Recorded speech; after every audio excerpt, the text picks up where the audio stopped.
What if the most powerful woman in media didn't live in a mansion filled with noise, didn't surround herself with crowds, didn't chase the spotlight? What if she chose silence instead? Land instead of luxury, nature instead of noise, peace instead of praise. This is not the Oprah the world sees. This is the Oprah the world never enters. Far away from television studios, far away from red carpets, far away from cameras and crowds, there is a place in Hawaii where time feels different, where silence is louder than applause, where power doesn't announce itself, and where one woman built a kingdom of peace. Her name, Oprah Winfrey. But before the billions, before the influence, before the empire, there was a child, and that child's life began in darkness. Oprah was not born into comfort. She was born into chaos, poverty, instability, emotional trauma, unsafe environments. Her childhood was not filled with dreams. It was filled with survival. While other children played, she endured. While others felt protected, she felt exposed. While others felt safe, she learned fear. There were moments in her childhood that left scars no one could see, scars that shaped her mind, scars that hardened her spirit, scars that rewired her soul. But inside that broken little girl, something dangerous was forming. Not anger, not hatred, not revenge, determination. She didn't dream of being famous. She dreamed of escaping. She didn't dream of wealth. She dreamed of safety. She didn't dream of power. She dreamed of peace. Her weapon was not money, not beauty, not privilege. Her weapon was her voice. She learned early how to speak, how to express pain, how to communicate emotion,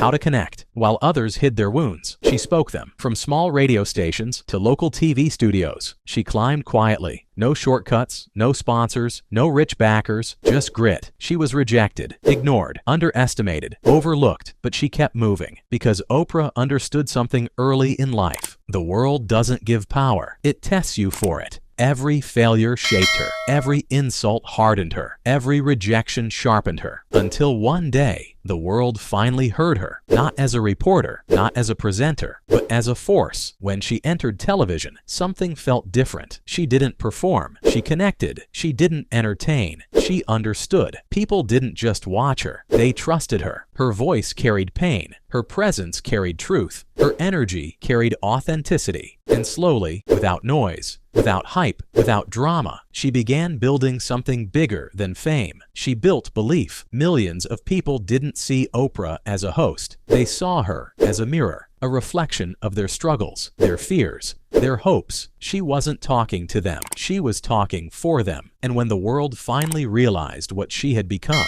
it was already too late to stop her. Contracts followed, money followed, influence followed, power followed. But something strange happened. The more she gained, the more she withdrew. While the world expected Hollywood mansions, she chose land. While the world expected skyscrapers, she chose fields. While the world expected spotlight, she chose silence. Her journey did not lead to a palace. It led to Hawaii, to open land, to green hills, to endless sky, to ocean air, to a farm. Not a symbol of wealth, but a symbol of escape. Because Oprah didn't want a throne. She wanted freedom, and she found it. Not in fame, not in fortune, but in silence. But the farm was not the beginning of her peace. It was the result of a war with trauma, a war with poverty, a war with fear, a war with the past. And the real story has only just begun. Every empire begins with a moment no one sees. For Oprah Winfrey, that moment wasn't on television. It was inside her mind. When Oprah stepped into national television, she didn't just enter an industry. She entered a battlefield. A world dominated by voices that didn't look like hers, didn't sound like hers, didn't understand her story. She was told she was too emotional, too different, too honest. But Oprah realized something powerful. Emotion was not weakness. It was her weapon. While others chased ratings, she chased connection. While others chased controversy, she chased truth. Slowly, audiences felt something new. They didn't just watch stories, they felt them. Her show didn't explode overnight. It grew quietly, one conversation at a time, one confession at a time, one human moment at a time. And then something unexpected happened. The Oprah Winfrey Show became more than a program.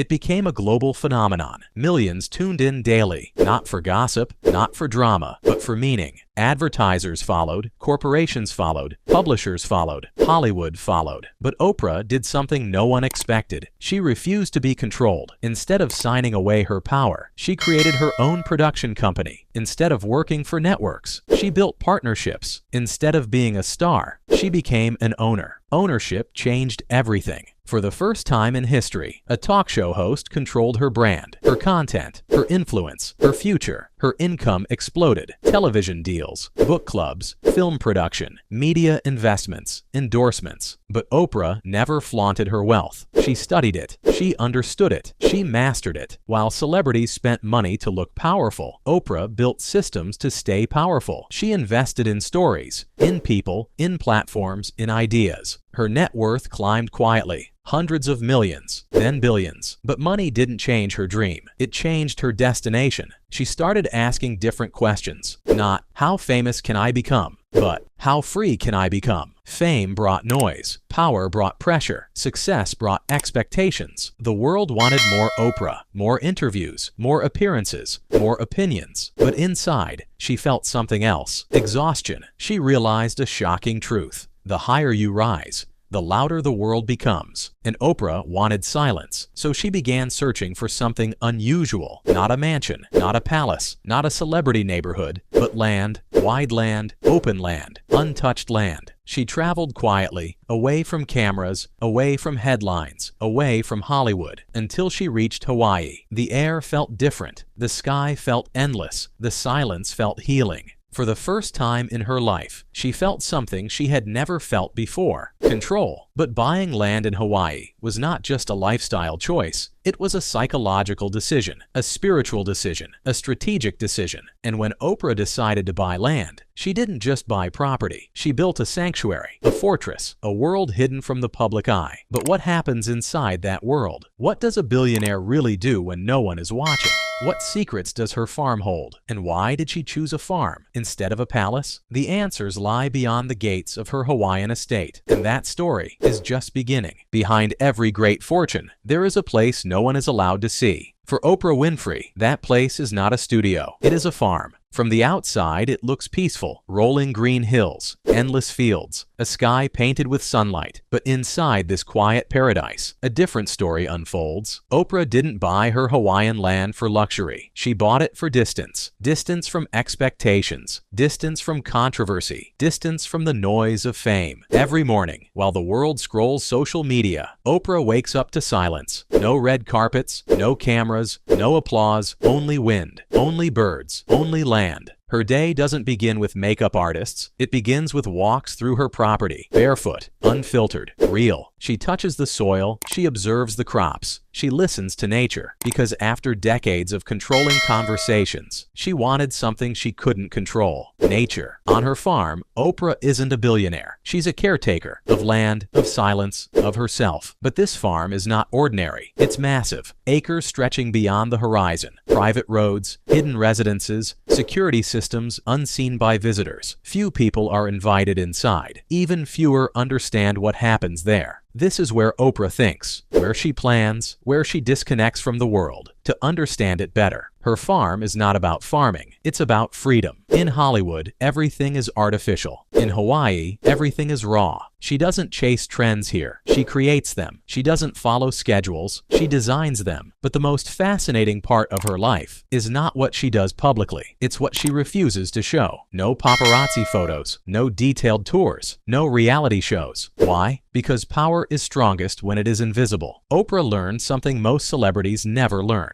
Privacy is the ultimate luxury. When the world knows everything about you, you lose control. When the world knows nothing about you, you gain it. So Oprah chose secrecy over spotlight. But her farm is not just a retreat, it's a laboratory of ideas. Inside her quiet world, she reads, she studies, she reflects, she imagines, and sometimes she remembers. She remembers the girl who had nothing, the girl who was told she would never succeed, the girl who had no land, no safety, no future. Now she owns land so vast, it feels unreal. But with wealth came a question. Did success finally bring happiness? Or did it bring a new kind of loneliness? Because when you reach the top, there is no one left above you, only silence. And inside that silence, Oprah discovered something shocking, something that changed how she viewed money, fame, and power forever. But what was that discovery, and how did it reshape her life? The answer lies deeper inside her private world, and the next chapter is even more unbelievable. What does it really feel like to have more money than you could ever spend? For Oprah Winfrey, the answer was not what people expected. When Oprah became a billionaire, the world celebrated. Magazines praised her. Fans admired her. Hollywood bowed to her influence. But inside her private life, something unexpected happened. She realized money does not silence the mind. It amplifies it. On her Hawaiian farm, nights are long. The stars are bright. The air is quiet. Too quiet. In that silence, Oprah confronted questions she had avoided for decades. Who am I without television? Who am I without applause? Who am I without an audience? Most celebrities never ask these questions because they are afraid of the answers. But Oprah was different. She didn't run from silence. She embraced it. Her farm became more than land. It became a mirror. Every tree reminded her of growth. Every storm reminded her of struggle. Every sunrise reminded her of survival. She started designing her life like a business strategy. Less noise, more meaning, less exposure, more impact. While other billionaires chased bigger mansions, Oprah chased inner peace. She invested not only in companies, but in ideas, education, media, wellness,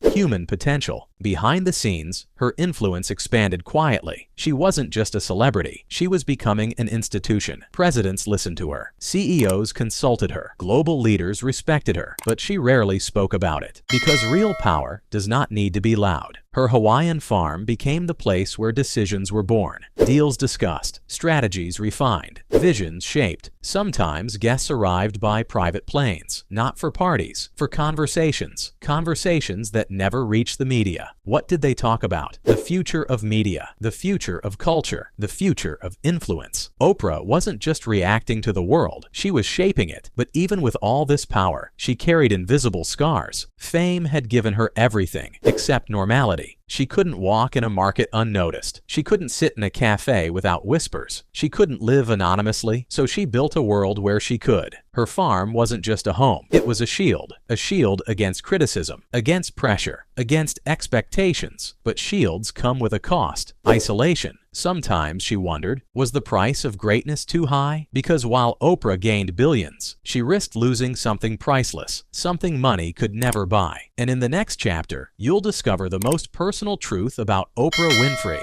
A truth she rarely talks about. A truth hidden behind her empire. The truth about love, legacy, and the fear of being forgotten. What happens when a girl from poverty becomes one of the most powerful women on earth? For Oprah Winfrey, the journey didn't end with success. It began there. Today, Oprah's net worth is estimated in the billions. But her wealth is not just measured in money, it's measured in influence. Her empire stretches across television, film, publishing, real estate, and global investments. She owns luxury properties in California, Hawaii, Colorado, and beyond. Each home reflects a different side of her personality, but none is as symbolic as her Hawaiian farm. This farm is not just land. It's a sanctuary of power. Inside the estate, elegance meets simplicity. Wide open spaces, natural wood interiors, panoramic ocean views, private gardens filled with exotic plants, personal meditation zones, exclusive guest villas. Every detail whispers one message. This is not ordinary wealth. This is legacy wealth. Oprah's lifestyle is a balance between luxury and meaning. She doesn't chase trends. She creates them. Private jets for global travel, luxury cars for discreet movement, custom-designed interiors, world-class chefs and wellness experts. Yet, she chooses quiet mornings over loud parties. Her daily routine is almost spiritual. Morning meditation, reading sessions, strategic meetings, creative brainstorming, evening reflection. While the world sees a billionaire, Oprah sees herself as a storyteller, but her fortune didn't come easily. Behind every dollar, there is a story of risk. She invested in companies when others doubted them. She launched media ventures when critics predicted failure. She trusted her intuition when logic said no. And she won. Her investments in media networks, film projects, book clubs, and global brands generated massive returns. Some of her smartest moves happened far away from cameras, But the most fascinating part of her life is not money, it's her legacy. Oprah doesn't want to be remembered as a billionaire. She wants to be remembered as a force that changed lives. Through scholarships, schools, and charities, she has helped millions of people. Her Leadership Academy in Africa stands as proof that her vision goes beyond fame. Yet, deep inside, there is still a little girl who once felt invisible. That girl still walks across the fields of her Hawaiian farm, still dreams, still questions, still hopes, and maybe that is Oprah Winfrey's greatest secret. Not her billions, not her mansions, not her empire, but her refusal to forget where she came from. Because true greatness is not built on wealth. It is built on courage, on pain, on transformation, and on the ability to rise again and again. This is not just the story of Oprah Winfrey. This is the story of what happens when destiny meets determination,